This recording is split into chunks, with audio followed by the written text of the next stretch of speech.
Number 11 पे। इसमें मैं आप सभी लोग को बताया था, जैसे ही बस्तर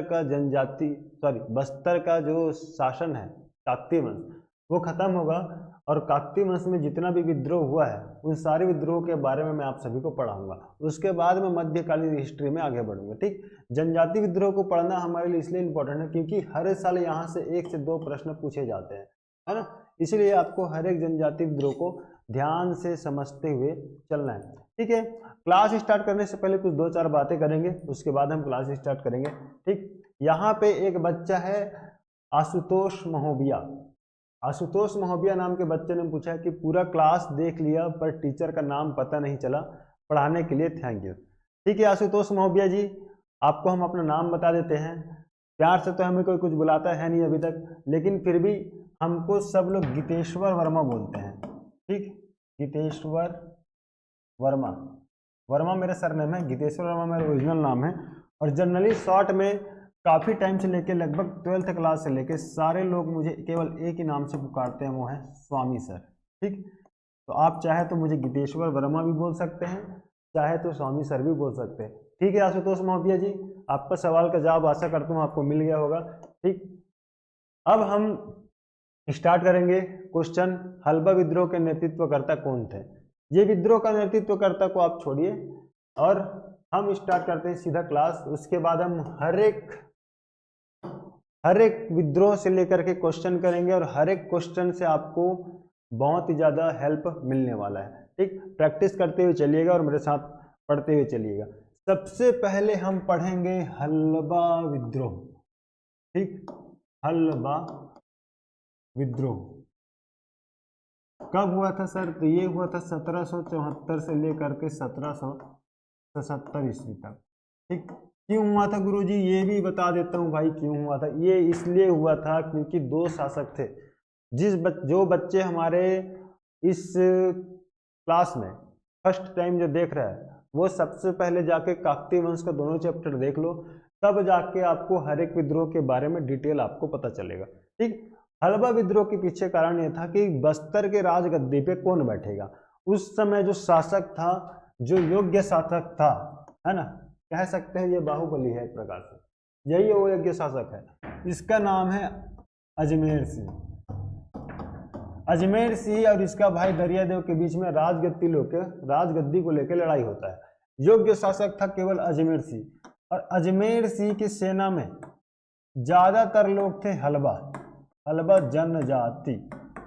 ठीक, हल्बा जनजाति लोग ही सबसे ज्यादा थे अजमेर सिंह के सेना पे, जो इनका सपोर्ट किए थे। क्या होता है 1774 में जब राजगद्दी के लिए लड़ाई होता है अजमेर सिंह और दरियादेव के बीच में, तो उस समय जो हल्बा जनजाति के जो लोग थे वो अजमेर सिंह को बहुत ही ज्यादा सपोर्ट करते हैं। लेकिन दरियादेव अपना कूटनीति चाल चलता है, मराठा शासन और जयपुर के शासक दोनों शासकों का ये साथ लेकर के अजमेर सिंह को युद्ध में हरा देता है। और इस युद्ध में हल्बा जनजाति के लोग जो पार्टिसिपेट करते होते हैं, वे लोग भी जब उनको पता चलता है कि अजमेर सिंह मारा गया है, तो उन लोग का भी जो कॉन्फिडेंस है वो कम हो जाता है। ठीक, ऐसा कहा जाता है कि इस हल्बा विद्रोह में हल्बा जनजाति का इतना ज़्यादा जेनोसाइड किया गया था, नरसंहार किया गया था, कि हल्बा जनजाति की आबादी बिल्कुल विलुप्ति के कगार पे था। ले दे के बढ़े हैं ये लोग, ऐसा आप कह सकते हो। ठीक, अब देखो दरियादेव जो था वो इतना ज़्यादा क्रूर शासक था, आप इसका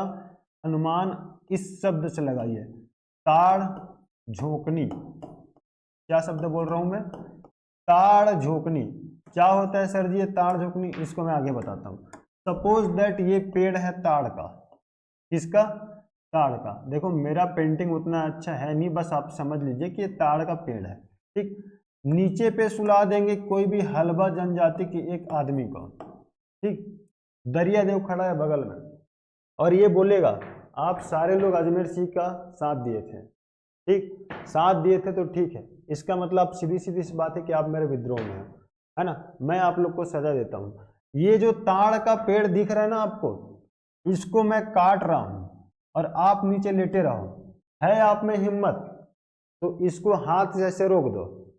झोंकनी का मतलब क्या होता है छत्तीसगढ़ी में? झोंकना। झोंकना का मतलब कैच करना, है ना, वही बात कर रहा है। आप इस ताड़ के पेड़ को मैं काटूंगा, काटने के बाद आपको इसको हाथ से रोकना है। रोक लिए तो ठीक है, मैं आपका जान बख्श दूंगा, नहीं रोक पाए तो मरोगे ही मरोगे। सो ठीक भाई, इतना बड़ा पेड़, एक आदमी से 10 गुना बड़ा पेड़ है वो, और ये दरियादेव बोल रहा है कि आपको इसको हाथ से रोकना पॉसिबल है क्या? नहीं है। फिर भी हलबा जनजाति लोग बोले ठीक है कोई बात नहीं, खुशी खुशी जान देने के लिए तैयार है, कोई दिक्कत नहीं। ताड़ का पेड़ को काटा जाता था, नीचे हलबा आदमी को लिटाया जाता था और उसके ऊपर ताड़ के पेड़ को गिराया जाता था, ये बोल के कि आप इस ताड़ के पेड़ को हाथ से रोकिए। वहीं से एक शब्द निकला ताड़ झोंकनी। समझ में आया क्या ताड़ झोंकनी का मतलब क्या होता है? हलबा विद्रोह में सबसे विचलित, सबसे डरा देने वाली घटना थी ये ताड़ झोंकनी।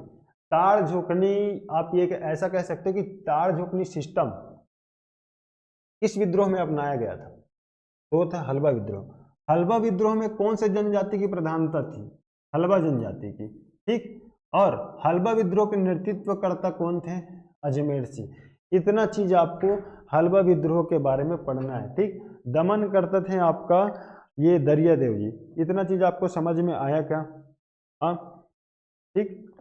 अच्छा, इतना सब कुछ पढ़ने के बाद हलबा विद्रोह के बारे में क्या हम पढ़ते हैं कि ये बस्तर संभाग का पहला, बस्तर का फर्स्ट या प्रथम जनजाति विद्रोह है, ठीक। बस्तर का पहला जनजाति विद्रोह बोला जाता है किसे? हलबा विद्रोह को। यहां तक समझ में आया? आप लोग कमेंट करके मुझे बताइए, यदि आप सभी को जनजातियों के बारे में पढ़ना है, कौन सा जनजातियों के पीछे क्या विशेष कार्य है, इनका दैनिक जीवन कैसा होता है, कौन कौन सा रिचुअल्स ये लोग अपने डेली लाइफ में फॉलो करते हैं, वो सारी चीज़ों का अगर आपको वीडियो चाहिए आप कमेंट कर बताइए यस और नो में। यदि आप सबको वीडियो चाहिए तो मैं उसका एक अलग से वीडियो बनाऊंगा, ठीक। फिर हाल में आप लोग को कोशिश करूंगा कि हिस्ट्री जितना जल्दी हो सके कंप्लीट करा सकूं। कितना समझ में आया क्या?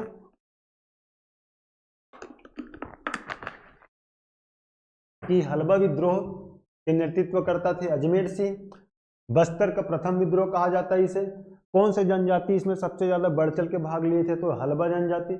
और इस हलबा विद्रोह में कौन सा एक अजीब सा या विचलित सा तरीका, दंड देने का तरीका फेमस था? तो वो था ताड़ झोंकनी। ताड़ के पेड़ को झोंकने के लिए या कैच करने के लिए बोला जाता था। ये आपका हलबा विद्रोह समाप्त।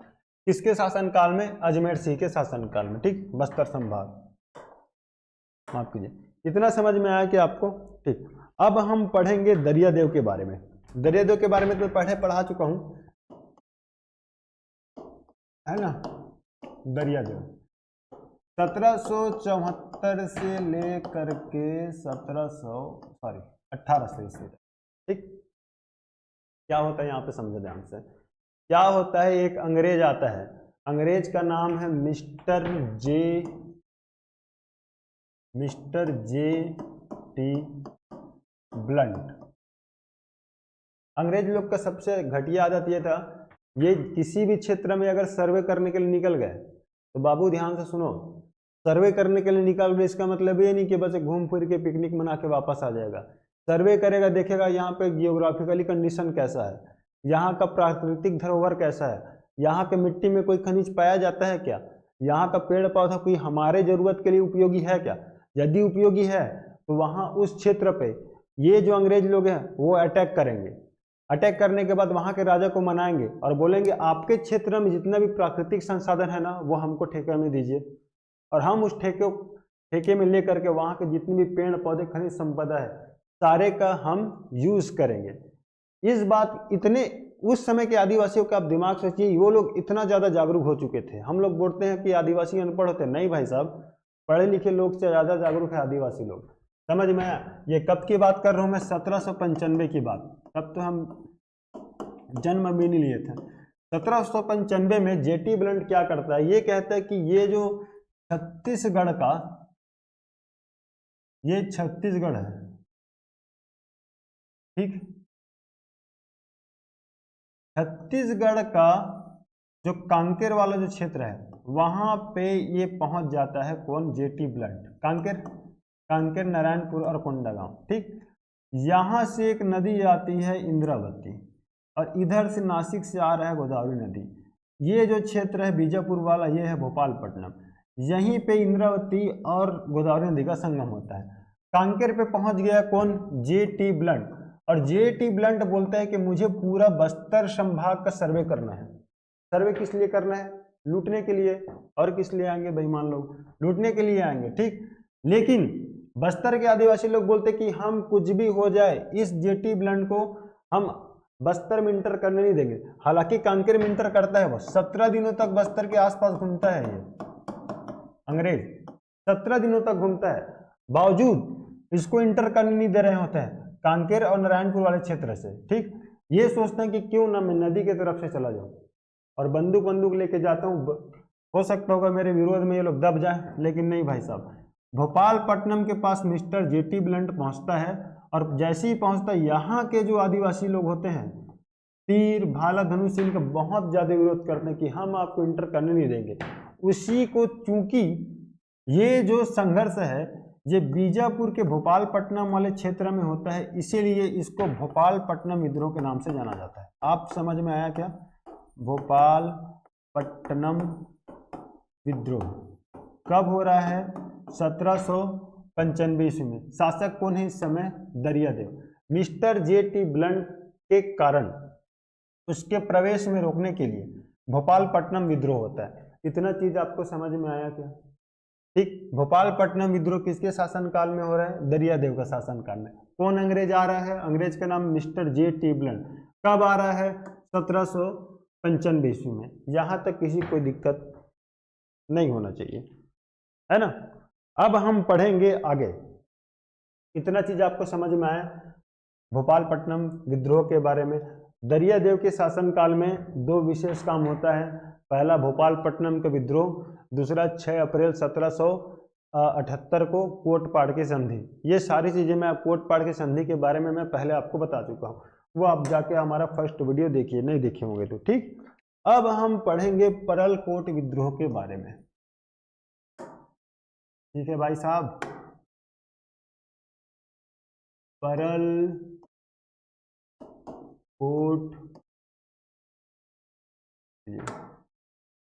माफी मांगी भाई, परलकोट विद्रोह, ठीक। अब हम पढ़ेंगे परलकोट विद्रोह के बारे में। इस समय का जो शासक था वो था महिपाल देव। शासक को मारो गोली, वो आपको पढ़ना है तो हमारा काकतीय वंश वाला वीडियो आप देख लीजिए, ठीक। इस समय का जो शासक था महिपाल देव। किस शासक के शासनकाल में कौन सा विद्रोह हुआ था, ऐसा क्वेश्चन पूछता है। आप ध्यान में रखिए, महिपाल देव के शासनकाल में कौन सा विद्रोह हुआ था? परलकोट विद्रोह। नक्शा समझते हुए चलिए, ये है हमारा छत्तीसगढ़ का नक्शा, ठीक। देखो मेरा पेंटिंग उतना अच्छा है नहीं, बस समझ जाना, भावनाओं को समझे मेरा, है ना। ये है कांकेर, ये है हमारा अंबागढ़ चौकी। अंबागढ़ चौकी से एक नदी बहता है कांकेर की तरफ, इस नदी का नाम है कोटरी नदी। जब छत्तीसगढ़ जियोग्राफी आपको पढ़ाऊंगा तब इसके बारे में आप जानेंगे। कोटरी नदी, कोटरी नदी का प्राचीन नाम क्या था? परलकोट, ठीक। और इस परलकोट क्योंकि परलकोट का एक जमींदार था, परलकोट के पास एक विद्रोह होता है, ठीक। परलकोट के पास विद्रोह क्या होता है कि अंग्रेजी शासन जो थे, अंग्रेजी शासक जो थे, क्योंकि दरियादेव के समय हमको मराठा लोग भयानक लूटा करते थे। 59,000 रुपए टकोले, 59,000 रुपए, आज से 150-200 साल पहले, कई सौ साल पहले की बात है, ठीक। परलकोट का एक जमींदार था, जमींदार का नाम था गेंद सिंह, ठीक। गेंद सिंह क्या बोला, इतना क्या लूटना जी, ऐसा लूटता था, मैं आपको बता रहा हूं। 1 किलो काजू के बदले 1 किलो नमक। नमक कितने रुपए है? आज आप 2023 में जी रहे हो, नमक कितने रुपए है? सस्ते से सस्ता खरीदोगे तो आपको 10 रुपए पैकेट में मिल जाएगा एक नमक। और जिसके पास below poverty of line, BPL card है, उसको तो फोकट में मिल जाता है। उस जमाने में 1 किलो नमक के बदले 1 किलो काजू या 1 किलो महुआ लिया जाता था। महुआ का वैल्यू काफी ज्यादा है, नमक का वैल्यू कुछ है नहीं। ठीक, तो गैंस इस चीज को देखते हैं, बोले इतना शोषण, इतना आर्थिक शोषण हमारे लिए सही नहीं है। ये ज्ञान सिंह बोलता है कि गलत कर रहा है, मैं इस चीज का विद्रोह करता हूँ। कहाँ से विद्रोह कर रहा है? परलकोट से, कोटरी नदी के किनारे परलकोट से ही विद्रोह कर रहा है, कांकेर का जमींदार ज्ञान सिंह। ठीक, इसको एक पद मिला जाता है, पदवी, इसको एक पद दिया जाता है, भूमिया। ये पद आपको नहीं भूलना है जी, भूमिया पद दिया गया होता है। ठीक, परलकोट विद्रोह का, परलकोट का, माफ कीजिएगा 2 मिनट।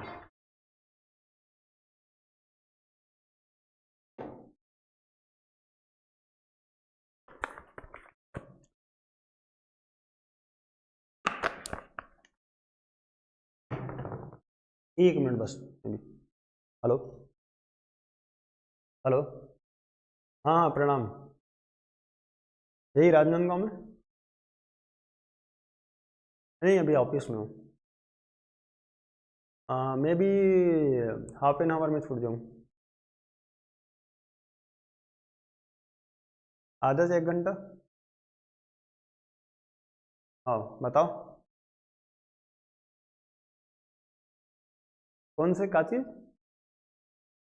कहाँ पे आना है? आधा घंटा वेट करो ना थोड़ा सा। आओ आओ, नहीं नहीं नहीं, मत निकल बेना, मैं आ जाऊँ थोड़ा देर में। आओ।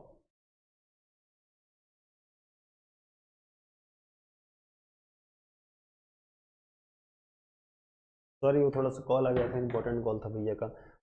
गैनसी के महिपाल देव के शासन काल में 1825 में परलकोट का विद्रोह होता है। परलकोट क्यों नाम देते हैं? क्योंकि कोटरी नदी बहता है कांकेर से, वर्तमान में उसका प्राचीन नाम क्या था? परलकोट नदी। ठीक, इसका शासन काल में गैनसी नाम का जो नेतृत्व करता होता है वो परलकोट का विद्रोह करता है आर्थिक शोषण के कारण। इसको एक पद दिया जाता है, भूमिया पद। समझ में आया कि यहाँ तक? अब देखो आगे होता क्या है। 24 दिसंबर 1824 को, 24 दिसंबर 1824 को ये विद्रोह का प्रारंभ करता है। ठीक, और किसी के मुखबिर करने के कारण ये 10 जनवरी 1825 को पकड़ा जाता है। हमारा जितना भी विद्रोह हुआ है जी, हमारा विद्रोह सक्सेस मात्र इसलिए नहीं हुआ है क्योंकि हमारे ही बीच का कोई आदमी दगाबाज निकल जाता है, चाहे वो भूमकाल विद्रोह हो, चाहे वो 1857 की क्रांति हो। सारे विद्रोह का मात्र एक ही कारण है कि हम में से बीच का कोई आदमी दगाबाज निकल जाता है। समझ में आया क्या? हाँ, 20 जनवरी 1825 को गैनसी पकड़ा जाता है। किसके माध्यम से? चांदा के सैनिक, चांदा के सैनिक के माध्यम से वे पकड़े जाते हैं। और इस विद्रोह के दमनकर्ता, कोई भी विद्रोह हो, कोई भी विद्रोह आप पढ़ रहे हो बस्तर में, उसके दमनकर्ता के बारे में नहीं पूछे तो कह देना। दमनकर्ता अक्सर पूछा जाता है। पेबे, कोई पेबे नाम का कोई आदमी था, कैप्टन पेबे, अंग्रेज आदमी था, उसने इस विद्रोह का दमन किया था। ठीक, अच्छा एक चीज और, इस विद्रोह में लोगों को बताने के लिए कि हम ये विद्रोह कर रहे हैं तो उसका कोई इंडिकेटर होगा ना जी, प्रतीक होगा ना। प्रतीक है इसका धावड़ा वृक्ष का टहनी। ठीक, धावड़ा वृक्ष का टहनी। इतना चीज समझे? इतना चीज समझे? समझे कि नहीं समझे? देखो, परलकोट विद्रोह कब हो रहा है? 1825 में। कौन से शासक के शासन काल में? महिपाल देव के शासन काल में। जमींदार, कांकेर का जमींदार कौन? गैनसी।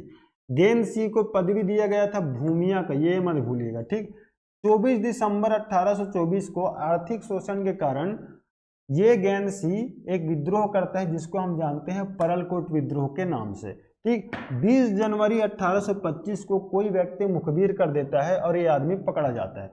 किसके माध्यम से? चांदा के सैनिकों के माध्यम से। ठीक, इस विद्रोह के दमनकर्ता कौन थे? पेबे, कैप्टन पेबे। अच्छा, ये विद्रोह का प्रतीक चिन्ह क्या था? धावड़ा वृक्ष का टहनी। यहां तक समझ में आया क्या? धावड़ा वृक्ष का टहनी। 20 जनवरी को गैन साहब जी पकड़ाते हैं और 25 जनवरी 1825 को इनको फांसी दे दी जाती है। ठीक, इस फांसी देने के साथ साथ गैन सिंह जी बस्तर के प्रथम शहीद कहलाते हैं। ये क्वेश्चन एक बार नहीं 10 बार पूछ चुका है।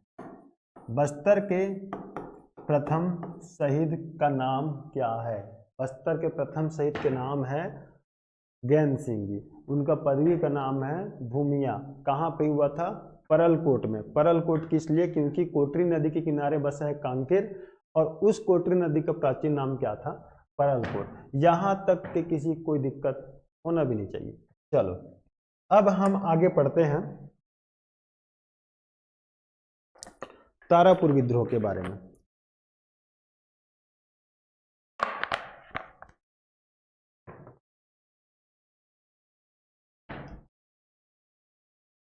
तारापुर, पुर मतलब कि शहर या गांव, ठीक। तारापुर विद्रोह कब? 1842 से लेकर के 1853 या 54 तक, है ना। 1842 से लेकर 1853 या 54 तक। इतना समझ में आया क्या? शासक का नाम था क्या? भूपाल देव। भूपाल देव शासक।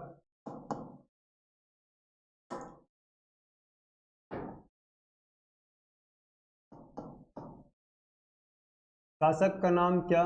भूपाल देव। यहां तक किसी कोई दिक्कत नहीं। देखो देखो बेटा ध्यान से, भूपाल देव का एक बेटा होता, भूपाल देव का एक छोटा सा भाई होता है। भाई का नाम है दलगंजन सिंह। दलगंजन सिंह, ये नाम आप नोट कर लो, ठीक। जब भूपाल देव शासक बनता है तो ये अपने भाई को बोलते हैं, काम कर भाई, मैं तो जगदलपुर के राजगद्दी पे बैठा ही हूं, है ना, तू एक बस्तर के राजगद्दी पे बैठा हूं, तू एक काम कर, तू निकल जा कहां? तारापुर। तारापुर नाम के परगना तू निकल जा, ठीक। वहां का तू शासन क्षेत्र संभाल, क्या दिक्कत है? आराम से मिल बांट के जिएंगे खाएंगे और क्या, ठीक। तारापुर के शहर में निकल जाता है कौन? आपका दलगंजन सिंह। होता यह है कि नागपुर से अचानक एक आदेश आता है कि बस्तर का जो शासन है और वहां पे जो 59,000 रुपए जो टैक्स आप लोग पे कर रहे थे उसको थोड़ा सा बढ़ाया जाता है। टकोली को हम इंक्रीज कर रहे हैं, टैक्स को हम इंक्रीज कर रहे हैं। तो ठीक है, कौन से परगने का हम इंक्रीज करें? काम करो ना, तारापुर वाला क्षेत्र दिख रहा है हमारे नजर में, इसी का टैक्स इंक्रीज कर दो। और इस समय तारापुर में शासन कौन कर रहा है? दलगंजन सिंह। ये यहाँ का दीवान होता है। कहाँ का? तारापुर क्षेत्र का। दलगंजन सिंह आदिवासी के फेवर में हमेशा बोलता था, वो आदिवासियों को प्रिय था। ये बोला कि आप क्या बात कर रहे हो, पगला गए हो क्या, इतना टैक्स पटाओगे आप? हाँ, एक तो बस्तर आदिवासियों का क्षेत्र है, हम अपने जंगल में जी रहे हैं, खा रहे हैं, मस्त हैं, कितना टैक्स पटाएंगे जी? 59,000 रुपए तो कई साल से पटा रहे हैं, फिर हमको टैक्स पटाना पड़ेगा। दलगंजन सिंह साफ मना कर देता है, हम टैक्स नहीं देंगे, ठीक, 1 रुपए का टैक्स नहीं दूंगा, जितने देना है उतने में खुश रहने बोलो नागपुर के शासकों को। बोलते कि नहीं नहीं नहीं, टैक्स देना पड़ेगा। ये दलगंजन सिंह अपने बड़े भाई भूपाल देव को पर दबाव डालता है, आप जाइए नागपुर, बात कीजिए, अब हम टैक्स कितना देंगे, जितना दे रहे हैं उतने में खुश रहें, इससे ज़्यादा हम टैक्स नहीं दे सकते। तो बोलते हैं भूपाल देव गया था लेकिन बात बनी नहीं। भूपाल देव आके बताता है कि नहीं यार टैक्स तो देना पड़ेगा। बोलते नहीं नहीं दूंगा, जो होगा देखा जाएगा। अब क्या करते दलगंजन सिंह, इसी तारापुर में रह करके कर देता है विद्रोह। अब चाहे कुछ भी हो जाए टैक्स नहीं दूंगा मैं, ठीक, क्योंकि वो विद्रोह कहाँ पे रह के कर रहे हैं? तारापुर में, इसीलिए इस विद्रोह का नाम पड़ता है तारापुर विद्रोह। समझ में आया क्या? तारापुर विद्रोह पीछे कारण, क्योंकि क्या बोल रहा था, टैक्स में इंक्रीज कर दिया जाता है, टैक्स बढ़ा दिया जाता है, उसी को हम बोलते हैं क्या? तारापुर विद्रोह। कब हो रहा है? 1842 से 1853 के बीच में, ठीक। नेतृत्वकर्ता कौन है? दलगंजन सिंह। कर वृद्धि के कारण कौन सा विद्रोह हुआ था? तारापुर विद्रोह। समझ में आया? नेतृत्वकर्ता कौन? दलगंजन सिंह। स्थान कौन सा? तारापुर। शासक कौन? भूपाल देव। ऐसा पढ़ना है जी, तब जाके आपका नंबर आएगा, ठीक। अब भूपाल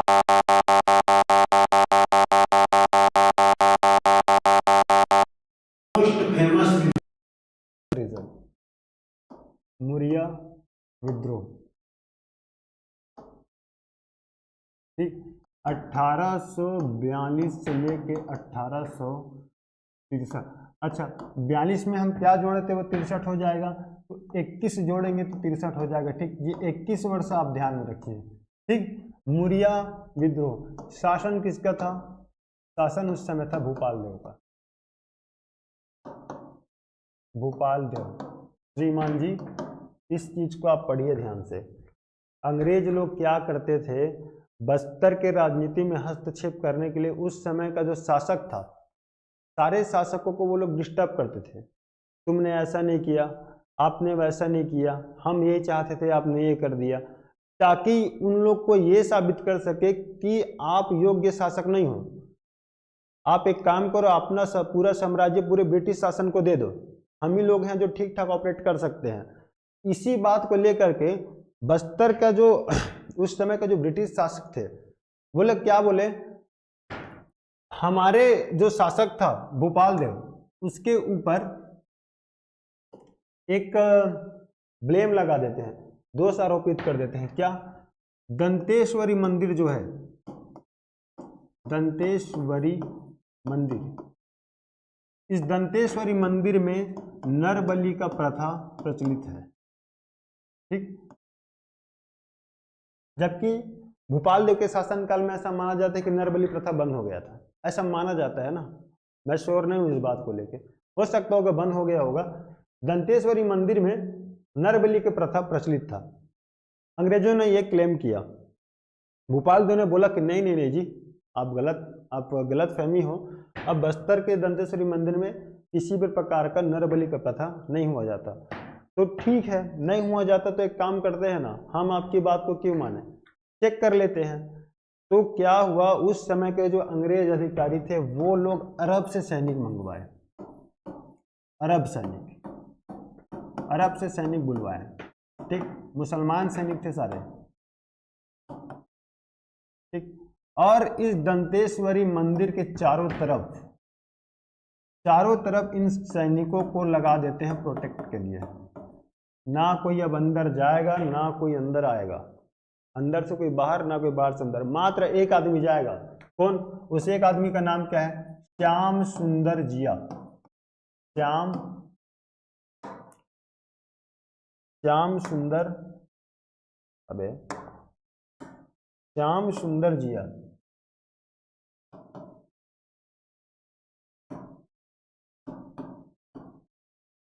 श्याम सुंदर जिया उस मंदिर का पुजारी रहता है, और श्याम सुंदर जिया को बार बार टॉर्चर करते हैं ये सैनिक लोग। बताओ, होता है क्या नरबलि प्रथा? बेचारा बार बार बोलता है नहीं होता है जी, एक ही बात को कितना बार बोलूं, नहीं होता है, नहीं होता है। फिर भी उस समय के राजा को डिस्टर्ब करने के लिए अरब सैनिक या मुसलमान सैनिक को 21 साल के लिए दंतेश्वरी मंदिर के आसपास लगा देते हैं। कोई भी आदिवासी मां दंतेश्वरी मंदिर के प्रांगण में या मां दंतेश्वरी मंदिर में इंटर नहीं करेगा, ना ही पूजा पाठ करेगा। चलो ठीक है, कोई बात नहीं, आप लोग की तसल्ली के लिए हम लोग ये करने देते हैं। होता क्या है जी, ये अरब मुसलमान सैनिक लोग उस जो दंतेश्वरी मंदिर है आज वर्तमान के दंतेवाड़ा में, और वहाँ के जो आसपास के जो आदिवासी महिलाएं थे उनके साथ वो लोग करते थे शोषण। ठीक, उन लोग का करते थे भयानक शोषण, महिलाओं का भी और पुरुषों को बेहद ज़्यादा मार पीट करना, लड़कियों के साथ रेप करना, तमाम प्रकार की चीज़ें। अच्छा, ये अरब सैनिक हैं, मुसलमान सैनिक हैं, इनका खान पान में ज़्यादातर मांस मंदिरा की चीज़ें ज़्यादा। ठीक, इनका रहन सहन मंदिर के आसपास वहाँ के जो कहना चाहिए आदिवासी लोग थे उनको ठीक नहीं लग रहा था। ठीक, वो बोलते कि नहीं नहीं, हमारे आराध्य देवी हैं, उसके मंदिर के आसपास इस तरह के गलत काम हमको पसंद नहीं। दूसरा चीज, एक तो 21 साल से ये लोग बांध के रखे हैं, मंदिर में हमको इंटर करने नहीं दे रहे, साथ ही साथ हमारे बाल बच्चों का शोषण होना जा रहा है, अब ये नहीं सहेंगे। उसी समय एक लीडर आता है, ठीक, उस लीडर का नाम रहता है हिडमा मांझी। मांझी रे मांझी, मांझी तेरी प्रीत सांची, सुने हो ना, हिडमा मांझी। हिडमा मांझी आता है, बोलते कि अब बहुत हुआ, अब हम इसका विरोध करेंगे। हिडमा मांझी जनजाति कौन सा था? जनजाति था मुरिया जनजाति से। ठीक, मुरिया जनजाति से था हिडमा मांझी। इस चीज का साफ साफ विरोध करता है कि अब हमको दंतेश्वरी मंदिर के आसपास किसी भी प्रकार का बॉडीगार्ड, किसी भी प्रकार का कुछ भी नहीं चाहिए। जब हमने एक बात कह दी है कि बस्तर में किसी भी प्रकार का नर बलि नहीं होता है, तो फिर एक प्रकार का रोक टोक और हमारे संस्कृति में हस्तक्षेप आप लोग क्यों कर रहे हो, यही बात आती है। हिडमा माझी इसका बहुत ज्यादा विरोध करता है। विरोध करने के परिणाम क्या होता है कि अंग्रेज लोग ये मान जाते हैं कि हाँ, अब बस्तर में किसी भी प्रकार के उस मंदिर में नर बलि प्रथा नहीं होता। हो सकता होगा स्टार्टिंग में रहा होगा, लेकिन अब नहीं होता है। ये सक्सेसफुल हो गया हमारा कौन सा, मुरिया विद्रोह। बात कब की है, 1842 से 1863। कितने साल चला है, 21 वर्ष तक। कौन थे इस विद्रोह के नेतृत्वकर्ता, हिडमा माझी। कौन से मंदिर में हुआ था, दंतेश्वरी मंदिर में हुआ था। ठीक, क्यों हुआ था, नर बलि प्रथा के विरोध में। ऐसा करके आदिवासियों को सिर्फ और सिर्फ बदनाम किया जाता है। नर बलि प्रथा के विरोध में हुआ था, ऐसा करके बदनाम किया जाता है। नहीं भाई, 21 साल तक यदि किसी आदिवासियों का आप शोषण करोगे तो वो विरोध करेंगे ही करेंगे। ठीक, इसी कारण से वो मेरिया विद्रोह हुआ था। समझ में आएगा यहाँ तक की बातें। नर बलि प्रथा को केवल और केवल एक हवा या एक यूं कहूं एक मुद्दा बनाया गया था बस। ठीक,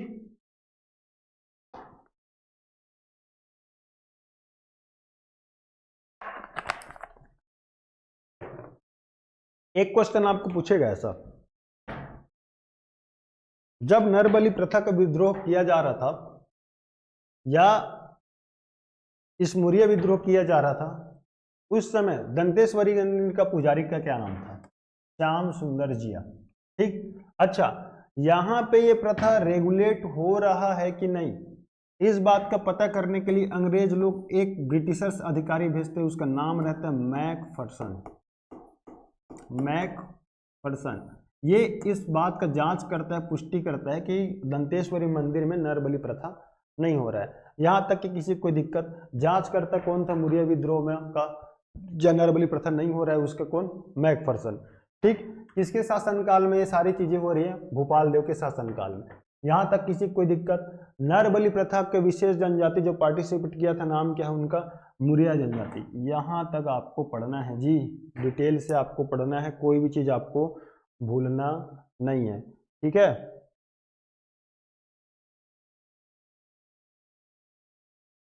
चलो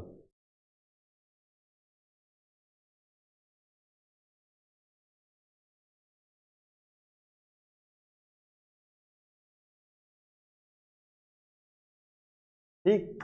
अब इस नरबलि प्रथा तो हो गया, विद्रोह भी हो गया। इस विद्रोह के जो दमन करता थे, उस दमनकर्ता का आप नाम ध्यान रखिए, कैंपेबल।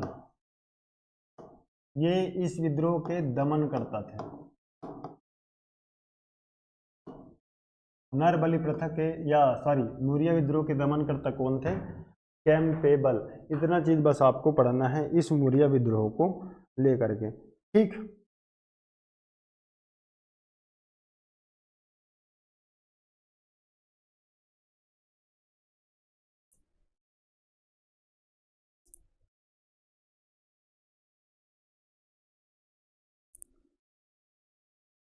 अब हम पढ़ेंगे शासक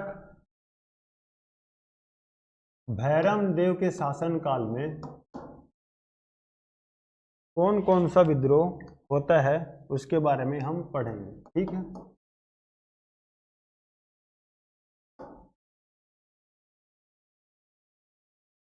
शासक भैरम देव के शासन काल के विद्रोह के बारे में हम क्यों पढ़ते हैं। फर्स्ट चीज, काकतीय वंश का वो शासक है जिसके शासन काल में सबसे ज्यादा जनजाति विद्रोह हुआ था। सबसे ज्यादा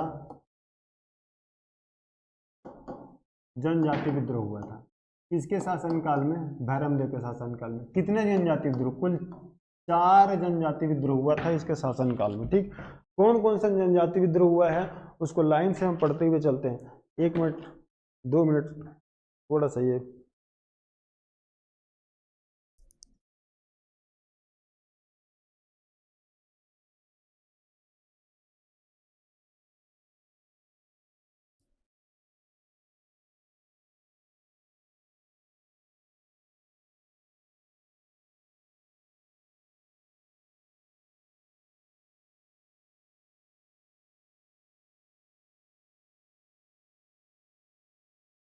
कहाँ था मैं, भैरमदेव के शासन।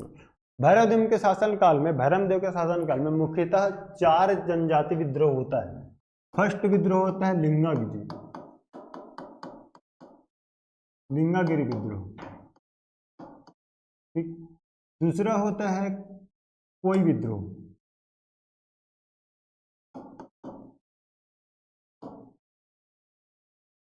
तीसरा होता है मड़िया विद्रोह, मड़िया जनजाति के द्वारा, ठीक।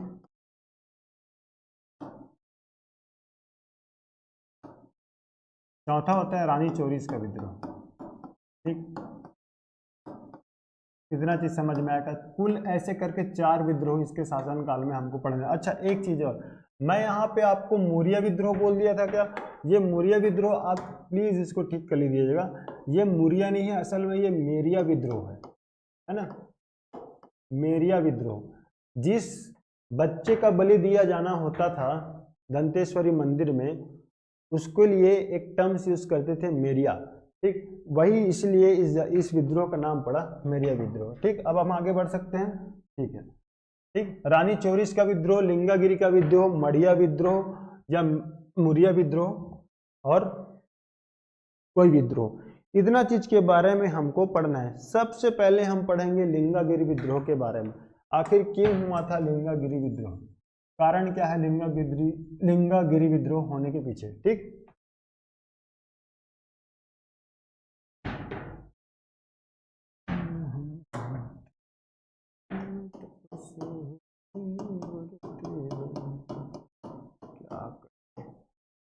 संगीत के बिना जीवन थोड़ा सा अधूरा अधूरा सा है ना। देखो बेटा ध्यान से, क्या होना है यहाँ पे, शासक अभी यहाँ पे है बैरमदेव। लिंगागिरी विद्रोह में क्या होता है, लॉर्ड डलहौजी का नाम आप सभी ने सुना होगा, है ना। अरे ऐसे कैसे नहीं सुने होंगे, सुने ही होंगे। लॉर्ड डलहौजी एक नीति लाता है जिसका नाम है हड़प नीति, और उस हड़प नीति का रूल क्या होता है, यदि कोई शासक या कोई रियासत जो ब्रिटिश शासन के अधीन रह करके काम कर रहा है और उस रियासत का कोई उत्तराधिकारी नहीं है, तो उस रियासत का राजा अपना दत्तक पुत्र को उत्तराधिकारी नहीं बना सकता। कहने का मतलब साफ है कि उस रियासत का जो राजा है उसका सगा बेटा ही उसका उत्तराधिकारी बनेगा। किसी भी प्रकार से गोद लिया हुआ बच्चा उस रियासत का उत्तराधिकारी के लायक नहीं होगा, ठीक। यही चीज फॉलो करता है कौन, हड़प नीति के तहत लॉर्ड डलहौजी। उस समय क्या होता है, आपको याद होगा मैंने पढ़ाया था, दरियादेव के शासनकाल में हमारा जो बस्तर संभाग वाला जो क्षेत्र है वो मराठों के अधीन में आ चुका होता है। इसका मतलब तब से लेकर के हम लगातार मराठों के अधीन शासन कर रहे थे। कब तक शासन करते मराठों के अधीन हमारा बस्तर चलता है, तो रघुजीत तृतीय, ठीक, रघुजीत थर्ड के तहत। और रघुजीत थर्ड का कोई पुत्र नहीं होता है, पुत्र नहीं होने के कारण रघुजीत तृतीय जो एक मराठा शासक होता है, भोसला शासक होता है, इस मराठा शासक के अंतर्गत हमारे बस्तर वाला क्षेत्र भी आता है, ठीक। रघुजीत तृतीय का मृत्यु हो जाता है, पुत्र तो है नहीं, तो सारा जो मराठाओं के साम्राज्य के अंतर्गत में आने वाले जितने भी शासन क्षेत्र जो होता है ना, वो सारा शासन क्षेत्र चला जाता है अंग्रेजों के पास, ठीक। और इन अंग्रेजों के पास जाता है, इसीलिए तब हमारा बस्तर क्षेत्र जो है वो अंग्रेजों के अधीन में आ जाता है रघुजीत तृतीय के मृत्यु के बाद। किसके शासनकाल में, भैरवदेव के शासनकाल में। यहां तक किसी कोई दिक्कत, ठीक। अंग्रेजों के शासन क्षेत्र में आने के कारण एक व्यक्ति होता है ध्रुवाराम, ठीक, ध्रुवाराम मड़िया। एक व्यक्ति होता है कौन, ध्रुवाराम मड़िया। ये ध्रुवाराम मड़िया क्या बोलता है कि चाहे कुछ भी हो जाए, मैं तो यही कहूंगा कि ये बिल्कुल पढ़ा लिखा आदमी रहा होगा, दिमाग से बिल्कुल दूरदर्शी व्यक्ति रहा होगा।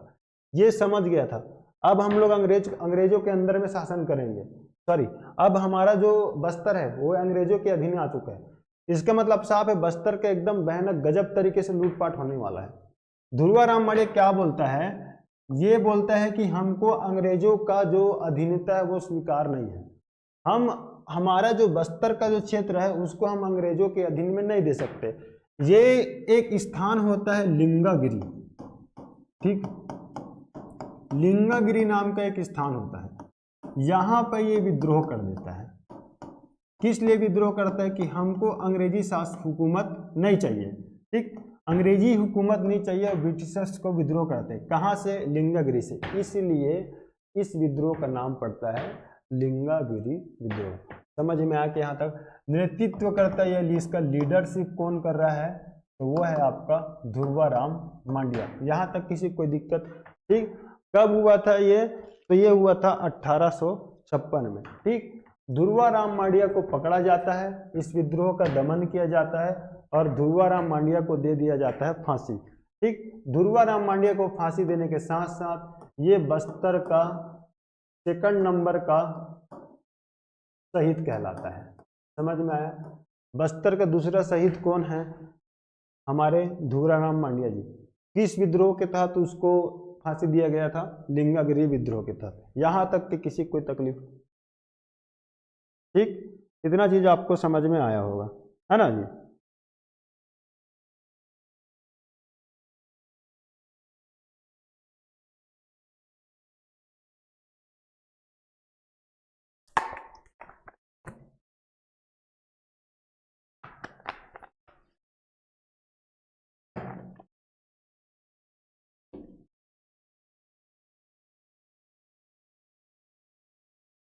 यहां तक कि किसी कोई दिक्कत?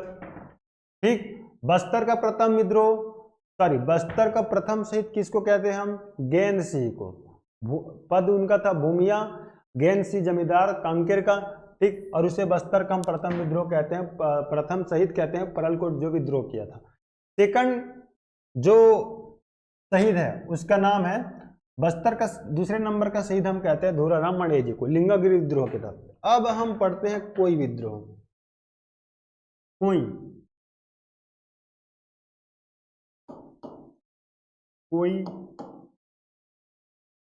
विद्रोह, ठीक।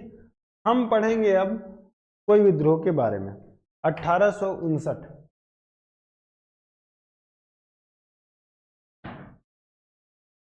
शासक वही है, शासक वही रहेगा, भैरमदेव, ठीक। इसका जो नेतृत्व करता था,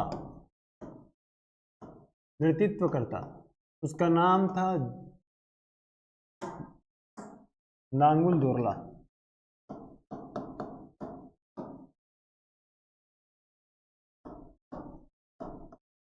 क्यों ये विद्रोह हुआ था?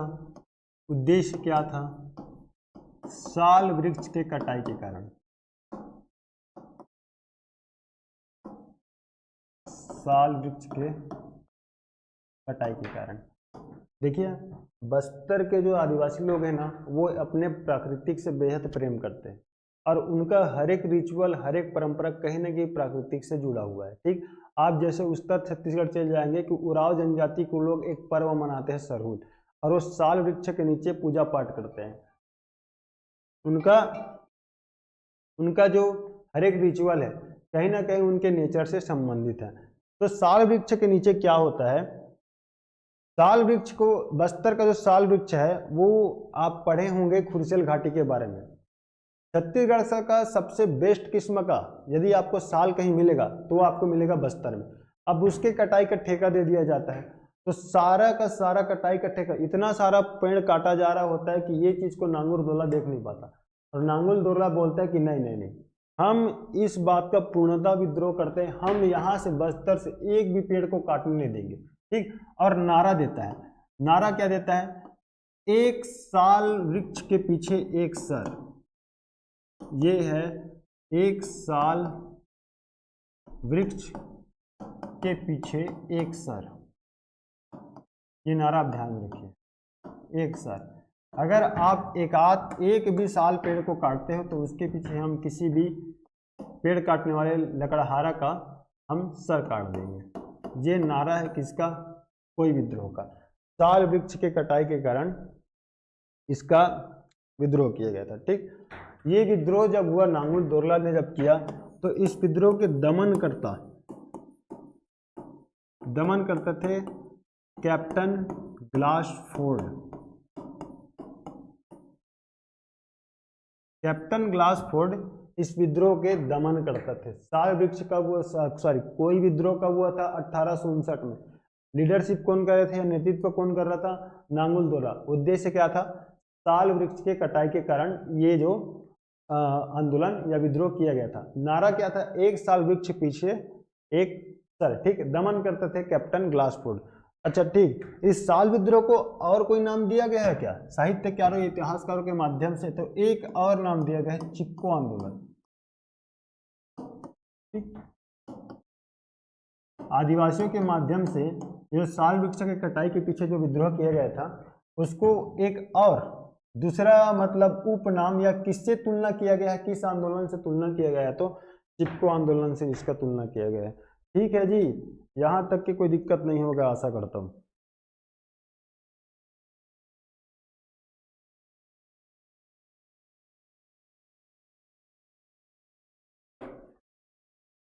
ठीक,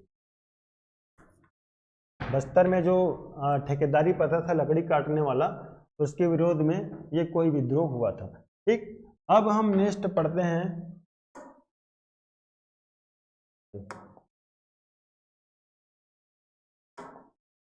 गंगागिरी विद्रोह, कोई विद्रोह। अब हम पढ़ेंगे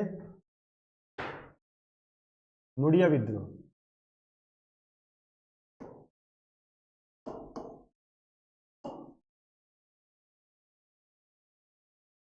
ठीक, अब हम पढ़ेंगे मुड़िया विद्रोह 1876।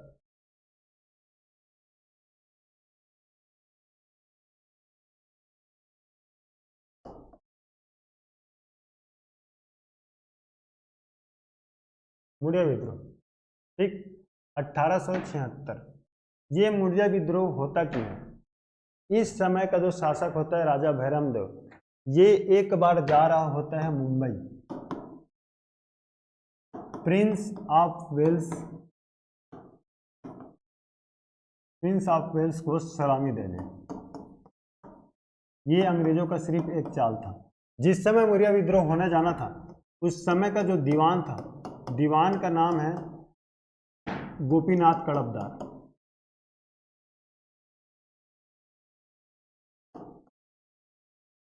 दीवान गोपीनाथ कपड़दार के विद्रोह में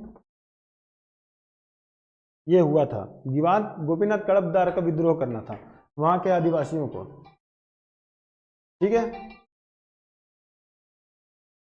समझ में आ रहा है मुड़िया विद्रोह क्यों हुआ था? मुंबई जा रहा होता है राजा भैरम देव प्रिंस ऑफ वेल्स को सलामी देने। उस समय का जो एक आदमी था उसका नाम था झाड़ा सिरहा।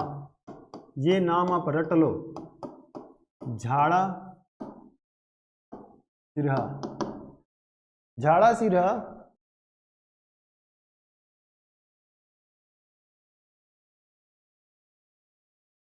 जब राजा भैरम देव जगदलपुर से निकलता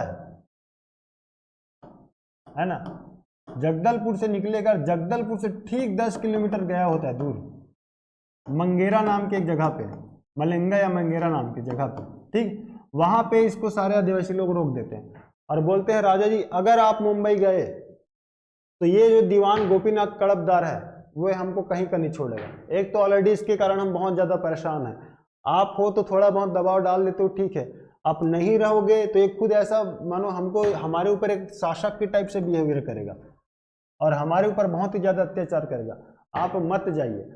बार बार बोलता है, लेकिन राजा क्या बोलते हैं, नहीं नहीं मुझे जाना पड़ेगा, इतना बड़ा ब्रिटिशर्स आ रहा है मुझे जाना पड़ेगा। बोलते हैं ऐसे कैसे जाना पड़ेगा? झाड़ा सिरहा के साथ साथ जितने भी आदिवासी होते हैं राजा जी को पकड़ के ले जाते हैं राजमहल में, बोलते हैं बहुत हुआ सम्मान, अब चलते हैं। ठीक, राजमहल में पकड़ के ले जाते हैं और बंद कर देते हैं राजमहल में, और राजमहल में कर देते हैं घेराबंदी, है ना, राजमहल का कर देंगे ये लोग घेराबंदी, झाड़ा सिरहा लोग। ठीक, घेराबंदी कर देंगे पूरा सभी तरफ से। और अब 4 महीने के लिए, 4 मंथ या 4 माह के लिए राजमहल का घेराबंदी कर देते। राजा जी कुछ भी हो जाए आपको नहीं जाना है, यदि आप गए तो हमारा अस्तित्व संकट में है। कैसे करेंगे हम लोग? ये दीवान गोपीनाथ कड़पदार बहुत डेंजर आदमी है। ठीक, 4 महीने के लिए राजमहल को बंद कर दिया, राशन पानी सब बंद, हुक्का पानी सब बंद, कौन आ रहा है कौन जा रहा है किसी को ना आने देना है, किसी को ना जाने देता है। इस बीच में क्या होता है मालूम है? एक महार जाति की एक महिला महार जाति की एक महिला यहाँ पे राजमहल में कुछ कुछ रसद सामग्री ले जाने का काम करती थी, है ना, और ये ले जाती थी वहां पे महुआ का रस,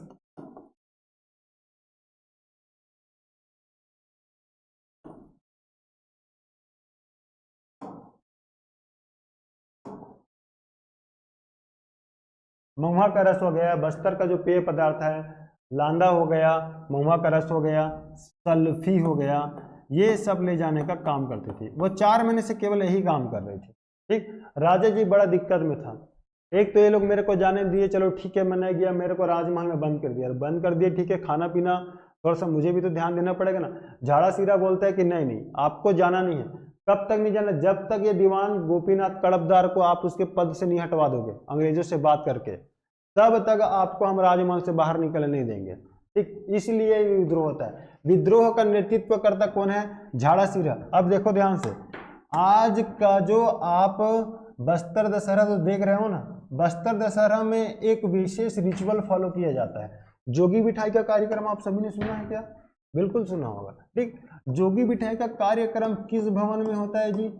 सिरहा सार भवन। अब समझ में आ गया? सिरहा सार भवन। जोगी बिठाई का रस्म किस में होता है? सिरहा सार भवन। और सिरहा सार भवन कहाँ है? ठीक राजमहल के बगल में, ठीक राजमहल के बगल में सिरहा सार भवन है। इसका इतिहास क्या है?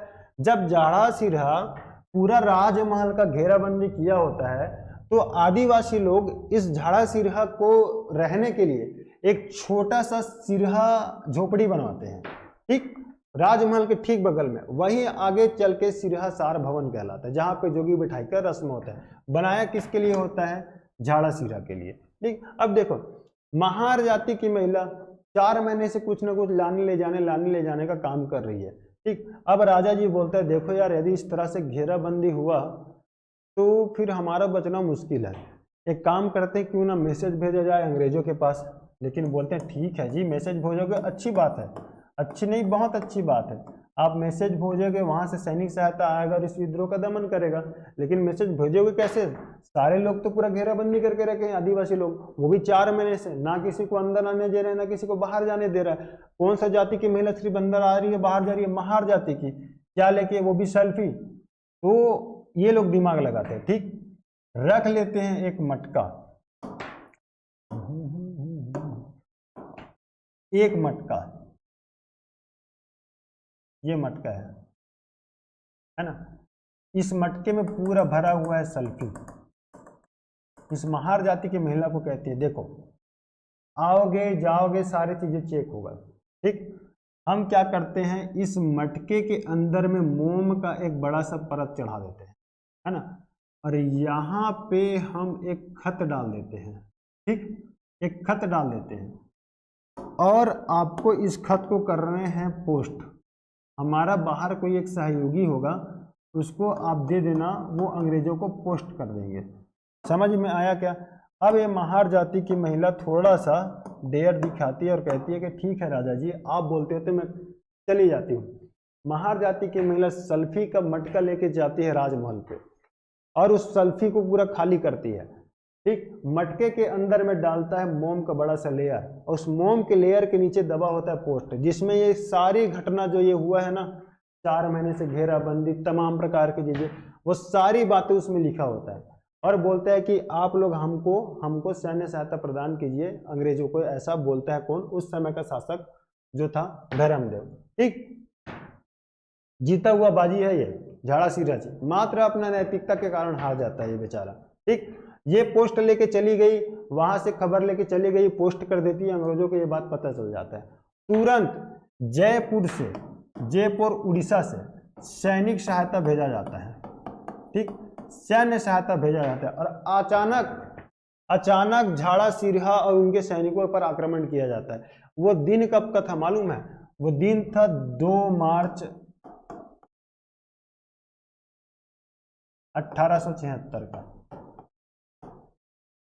ठीक, वो दिन था 2 मार्च 1876 का।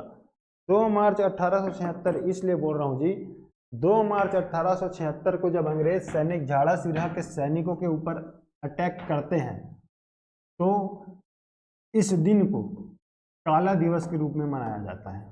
ठीक, किस विद्रोह का या 2 मार्च 1876 को काला दिवस के रूप में मनाया जाता है, ये किस विद्रोह से संबंधित है? मुड़िया विद्रोह से। अब समझ में आया मुड़िया विद्रोह का पूरा रूपरेखा, क्रोनोलॉजी, कहाँ से कब क्यों कैसा हुआ था, हर एक चीज। आशा करता हूँ समझ में आया होगा। ठीक, 2 मार्च 1876 को इस विद्रोह का दमन करना प्रारंभ कर देते हैं, है ना। अब होता क्या है देखो,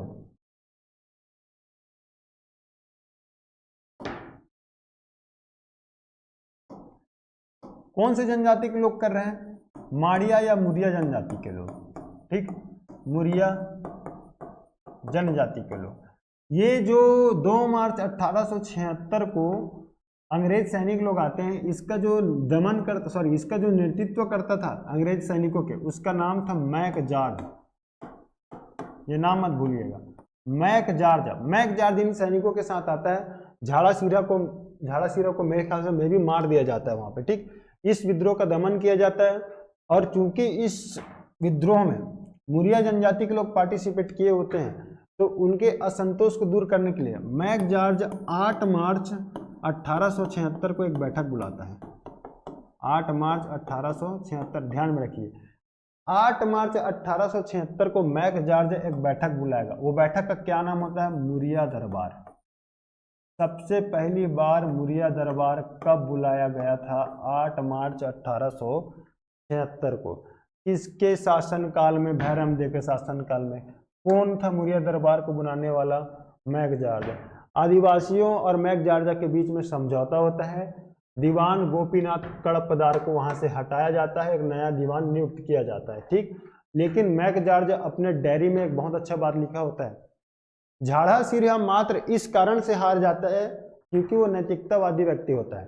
वो कहते हैं कि मैं वसूलों से बगावत नहीं करता, बस वही सिंह था, वो बेचारा अपना वसूलों से बगावत नहीं करता है। ठीक, इसीलिए वो इस विद्रोह को हार जाता है, जीती हुई बाजी को हार जाता है ये। ठीक, तो यहां तक कि आपको मुड़िया दरबार में, सॉरी, मुड़िया विद्रोह में समझ में आया होगा। अच्छा, ये जो मुड़िया विद्रोह है, इसका वर्तमान को लेके कोई संबंध है क्या? बिल्कुल है। बस्तर दशहरा का जब अंतिम रस्म है ये मुड़िया दरबार, बस्तर दशहरा समाप्त होता है किससे? मुड़िया दरबार, अंतिम रस्म है। आज भी मुड़िया दरबार कब से चल रहा है? 1876 से, और आज तक इस मुड़िया दरबार को फॉलो किया जाता है, रिचुअल्स को, यहां तक कि किसी को कोई दिक्कत नहीं होना चाहिए। ठीक, चलो भाई।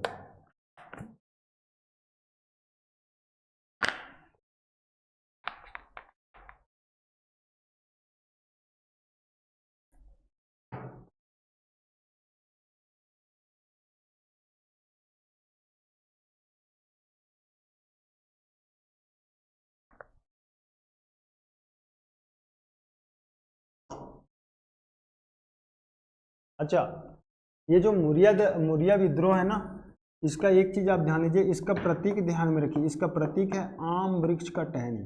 ठीक, आम वृक्ष का टहनी। ठीक है जी, आम वृक्ष का टहनी, आप इसका प्रतीक ध्यान में, इतना चीज बस आपको पढ़ना है मुरिया विद्रोह से लेकर के। ठीक, इसके बाद हम पढ़ेंगे भूमकाल विद्रोह, बस्तर का विद्रोह, भूमकाल विद्रोह। भूमकाल विद्रोह कब हुआ था? 1910 में। शासन किसका था उस समय? शासक का नाम आप ध्यान में रखिए, रुद्र प्रताप देव।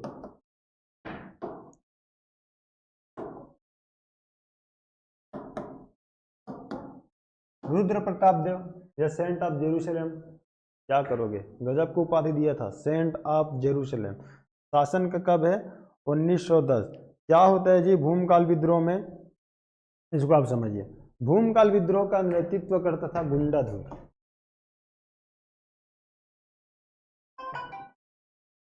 एक सेकंड, हेलो, नहीं नहीं, थोड़ा सा वेट लगी, 10-15 मिनट। हाँ हाँ, चल ना, मैं पहुंचा फिर फोन कर तुला, क्या मैं आउटर में हूँ अभी, है ना। आओ।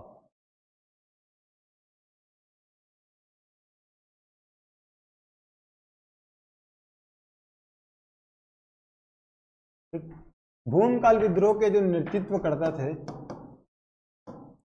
उनका नाम था गुंडाधुर। ठीक, ये नेतानार का जमींदार था। ये एक बार क्वेश्चन पूछा चुका है जी कि गुंडाधुर कहाँ का जमींदार था? नेतानार का जमींदार था।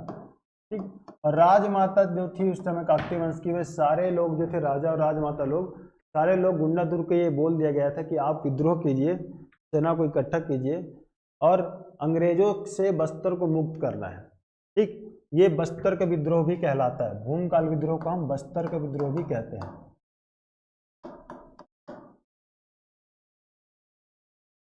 है ना जी, बस्तर का विद्रोह भी कहलाता है भूमकाल विद्रोह। अच्छा, इस समय का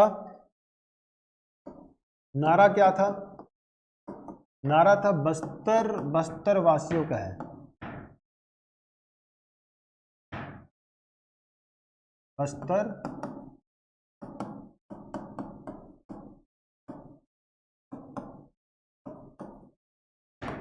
बस्तर जो है बस्तर वासियों का है। ठीक है,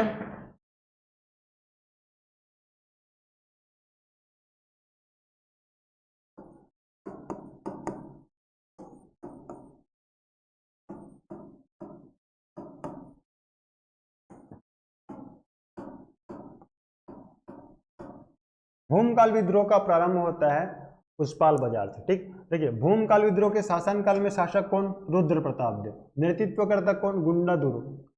कहाँ का जमींदार था ये? नेतनार या नेतनार का जमींदार था। नारा क्या था? बस्तर वासियों का है।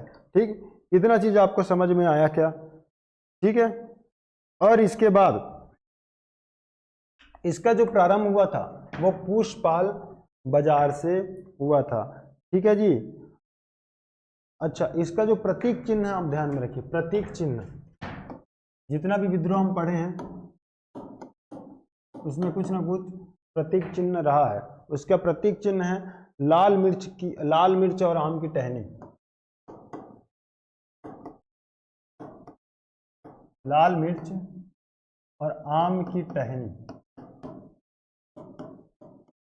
इतना चीज ध्यान में रखिए। ठीक, होता क्या है, मैंने जैसे आपको स्टार्टिंग में बताया, अभी तक हमने जितना भी विद्रोह हमारा असफल हुआ है वो असफल होने के पीछे कारण है कि हमारे बीच का कोई आदमी दगाबाज निकल जाता है ना। अनीस साबरी का एक बहुत अच्छा शायरी है, पत्थरों से कहो राजे दिल हम न देंगे दगा आपको, ए नदीम आज के दौर में आदमी का भरोसा नहीं। ये सच बात है, आज के दौर में आदमी का बिल्कुल भी भरोसा नहीं है। ठीक यही घटना होता है हमारे भूमकाल विद्रोह के नेतृत्वकर्ता गुंडाधुर जी के साथ। क्या होता है, नेतानार बीजापुर के जंगलों में गुंडाधुर और उनके सैनिक, गुंडाधुर और उनके दोस्त ढिब्रूधुर, बस्तर के लोग ऐसे मानते हैं कि ढिब्रूधुर उनके बड़े भाई थे, हो सकते होंगे ढिब्रूधुर उनके बड़े भाई। ठीक, ढिब्रूधुर। ठीक है, इसके साथ एक और आदमी था सोनू मांझी, एक नंबर का बेईमान आदमी सोनू मांझी। ठीक, ए नदीम आज के दौर में आदमी का भरोसा नहीं, वो आदमी है सोनू मांझी। ये क्या करता है, गुंडाधुर ढिब्रूधुर और उसके साथ 2-4 लोग, उसमें सोनू मांझी भी शामिल होता है। सोनू मांझी क्या करता है, गुंडाधुर को पिलाता है बम महुआ और ढिब्रूधुर को भी पिलाता है। दोनों भाई होते हैं बोलते हैं। ठीक, दोनों को बेहद महुआ पिलाता है। गुंडाधुर एकदम तगड़ा आदमी, आसानी से चढ़ता है नहीं, इसको थोड़ा लेट चलता है। जब सोनू मांझी इन दोनों को, खुद एकदम कम महुआ पिएगा ना, बाकी लोग को बेहद पिलाएगा। सब लोग को जब बेहद पिला चुका होता है, सोनू मांझी मौका पाके चला जाते हैं अंग्रेजों के पास। अंग्रेजों के पास चला जाते हैं और कहता है कि अंग्रेजों, तुमको यदि गुंडाधुर को पकड़ना है तो मेरे साथ चलो, मुखबिर का क्या पैसा दोगे? जो मांगोगे दे दूंगा, बस गुंडाधुर चाहिए मुझे। ठीक, सोनू मांझी मुखबिर कर देते हैं कि आपको गुंडाधुर इस जगह पे मिलेगा। सोनू मांझी अंग्रेजों के साथ मिल जाता है, गुंडाधुर को अंग्रेजों को बता दे कि गुंडाधुर इस जगह पे है। अचानक अंग्रेज अटैक करता है आधी रात में, यूं समझो 2-3-4 बजे के आसपास अटैक करता है। गुंडाधुर उस समय आराम कर रहे होते हैं, ढिब्रूधुर भी रहते हैं। अचानक जब अटैक करते हैं तो गुंडाधुर का नींद खुल जाता है, क्योंकि हिष्ट पुष्ट एकदम बिल्कुल बनवा आदमी, आसानी से इसको नशा नहीं होता। ठीक है, उठता है और अब ये देखता है कि अब अभी फिलहाल बचना मुश्किल है। मौका पाके गुंडाधुर बीजापुर के जंगलों में चला जाता है और उस दिन से लेके आज तक गुंडाधुर नहीं मिला है। समझ में आया? अच्छा, एक चीज और, शासक कौन है? रुद्र प्रताप देव। रुद्र प्रताप देव के समय दो व्यक्ति का मैं नाम बताया था क्या काकतीय वंशी पार्ट 2 में, गेयर और फैगन। ठीक, गेयर के नाम से एक जगदलपुर में मार्केट था जिसको हम बोलते थे गेयर मार्केट। ठीक है, यही गेयर मार्केट आगे चल के गोल बाजार कहलाया जगदलपुर में। ठीक, इस गेयर मार्केट में था इमली का पेड़। ध्यान से समझो, इमली का पेड़ है। आज भी आप जाओगे ना जी इस गोल बाजार में तो आपको एक इमली का पेड़ दिख जाएगा। ठीक, डिब्रूदूर पकड़ा जाता है, गुंडाधुर नहीं पकड़ाता है। डिब्रूदूर को ये दिखाने के लिए ये गेयर लोग, अंग्रेज लोग, कि कोई भी अंग्रेज शासन के खिलाफ जो विद्रोह करेगा उस क्या हास्य होगा, ये दिखाने के लिए इमली के पेड़ पे डिब्रूदूर को दे देते हैं फांसी। ठीक, हम अभी भी मानते हैं कि गुंडाधुर जो है वो पकड़ में आया था और उनको फांसी दी गई थी। कई इतिहासकार के बुक में हमको ऐसा जानने को मिलता है, श्री राजीव रंजन प्रसाद जी की एक किताब है बस्तर के जननायक, उसमें हमको ये पता चलता है, और कुछ बस्तर के लोग भी ऐसा मानते हैं कि जो फांसी दिया गया था वो गुंडाधुर नहीं था, वो दिया गया था डिब्रूदूर को। ठीक, डिब्रूदूर को फांसी दिया गया था। गियर मार्केट के एक पेड़ है इमली का पेड़, इस इमली के पेड़ में उनको फांसी दिया जाता है। आज भी आप जाओगे वो इमली के पेड़ आपको मिल जाएगा। ठीक, फांसी देने के बाद डिब्रूदूर के लाश को साल वृक्ष के ऊपर, भयानक ऊपर ऐसा बांध देते हैं, लटका देते हैं उल्टा, बोलते हैं कि देखो अंग्रेज शासन के खिलाफ जो भी व्यक्ति विद्रोह करेगा उसका यही हास्य होगा।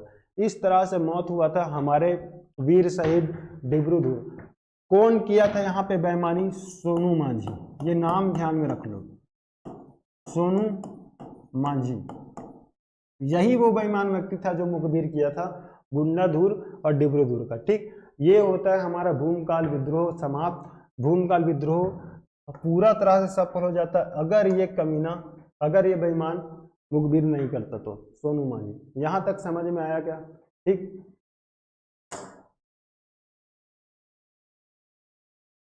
तो आशा करता हूँ वीडियो आपको पसंद आया होगा। जनजाति विद्रोह को मैं ही समाप्त करता हूँ। हो सकता होगा कुछ अगर मैं ऐसा एब्यूसिंग वर्ड यूज कर देता हूँ तो उसके लिए मैं आप सभी से क्षमा चाहता हूँ। साथ ही साथ आशा करता हूँ वीडियो आपको पसंद आया होगा, आपका काम आया होगा और आने वाले एग्जाम आपका तैयारी बेहतर चल रहा होगा। चलिए हम 2-4 क्वेश्चन सॉल्व कर लेते हैं जनजाति विद्रोह को लेकर के, उसके बाद हम ये वीडियो समाप्त करेंगे कंप्लीट। ठीक,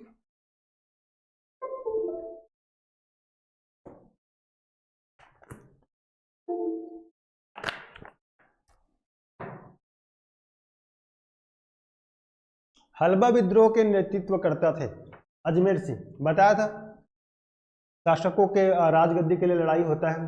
अच्छा, अजमेर सिंह को क्रांति का मसीहा भी बोला जाता है।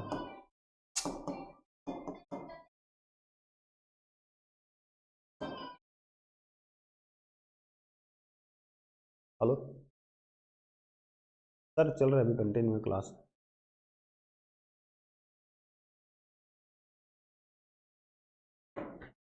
ठीक, अजमेर सिंह को क्रांति का मसीहा भी कहा जाता है। ठीक, किस लिए? हलबा विद्रोह के नेतृत्व के लिए। नेक्स्ट कर, भोपालपट्टनम संघर्ष में किस ब्रिटिश अधिकारी को बस्तर प्रवेश में विरोध हुआ था?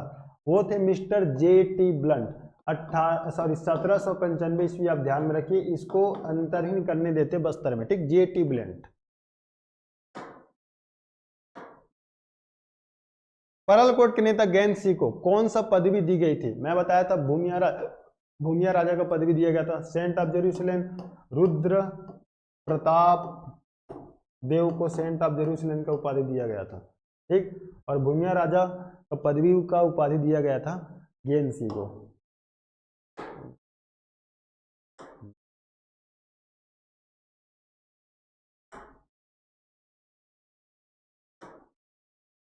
इनमें से किस विद्रोह का प्रतीक चिन्ह धावड़ा वृक्ष की टहनी है? बताइए, हलबा विद्रोह, कोई विद्रोह, मुरिया विद्रोह या परलकोट विद्रोह? वो था परलकोट विद्रोह। परलकोट विद्रोह का प्रतीक चिन्ह था धावड़ा वृक्ष की टहनी। ठीक,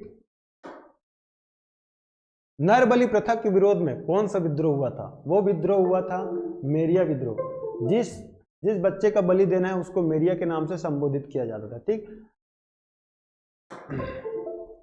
बस्तर का दूसरा शहीद कहा जाता है, ये सॉरी दुखाराम हो गया, ये ध्रुवाराम है। यार ध्रुवाराम को बस्तर का दूसरा शहीद कहा जाता है। प्रथम शहीद ज्ञान सिंह को।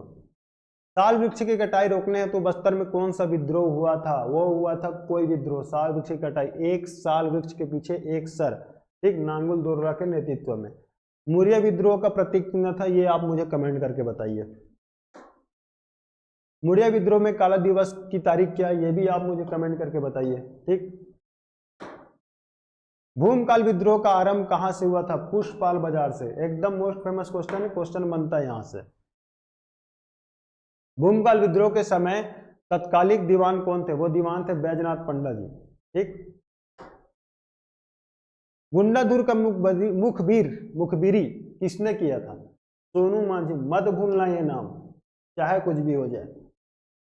गुंडाधुर, चलो ठीक है, ब्रिटिशर्स के बंदूक के सामने हमारी तीर कमान थोड़ी सी वीक हो जाती, फिर भी भैया कुछ टाइम के लिए तो लड़ते हम लोग। यदि ये मुखबिर नहीं किया होता तो हो सकता होगा हम लोग थोड़ा सा और उसके ऊपर दबाव डाल सकते होंगे, है ना। ये सोनू मांझी ने मुखबिर किया और हमारे जो गुंडाधुर जो हैं वे इस जो है भूमकाल विद्रोह को हार गए, हम ऐसा कह सकते हैं, इनडायरेक्टली हार गए। ठीक। तो आज के लिए बस इतना ही। आशा करता हूँ जनजाति विद्रोह का ये वीडियो आप सभी को पसंद आया होगा। मैं कोशिश करूँगा आपको बेटर से बेटर फैक्ट के साथ हर एक क्लास प्रोवाइड कराने का। यदि आपका हमारा वीडियो पसंद आता है तो प्लीज़ कमेंट करके बताइए कि आपका हमारा वीडियो कैसा लगता है। ये चीज़ हमको मोटिवेट करता है हमारे आने वाले वीडियो बनाने के लिए। ठीक। तब तक के लिए हमारी बहुत बहुत शुभकामनाएं। Thank you.